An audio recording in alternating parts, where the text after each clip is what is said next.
When I finished high school, when I was 18 years old, becoming an academic was the last thing I wanted to do. I thought these academics don't know where the real world is all about. In this particular experiment, the walker turns either. What changed for you? Well, I think I just accumulated over the 5 or 6 years after high school a craving for knowing what really turns the world. How do you feel? My main motivation and my main question has always been how our brain, how our visual system organizes the flow of incoming sensory information into something that it can really work with. You just keep doing that? Yeah, sure. I used to work in face recognition, and I ended up working with pigeons.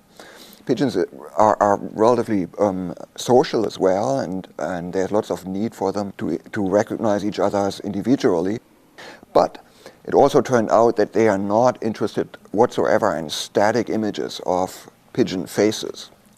What they were interested in was motion. And I ended up studying motion perception in pigeons and then later in humans, and that's what we are doing now. Okay, so left thigh. So you want it so that it sits on the side, so that it faces... There's lots of properties of emotional states, personality traits that we can retrieve from the way someone moves. Just walk naturally, okay, a bit quicker than that. So if you go to our webpage here at biomotionlab.ca, that just shows you how much information you can retrieve from, in this case, just 15 dots. You not only get demos, but you get a couple of serious experiments.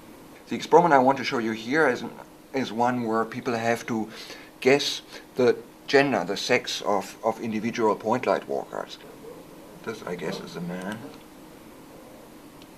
I guess this is a woman. Oh yeah, I got 8 out of 10 correct here. Wow. And so we can run experiments that require not just 10 subjects or 100 subjects, but we can collect data from 10,000. There's mainly 2 areas or applications that we are interested in.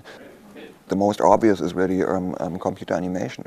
Artificially, we can generate biological motion patterns that make a walker with a certain, say, gender or age or emotions or personality traits, and it becomes the more interesting, the more realistic computer animation has become.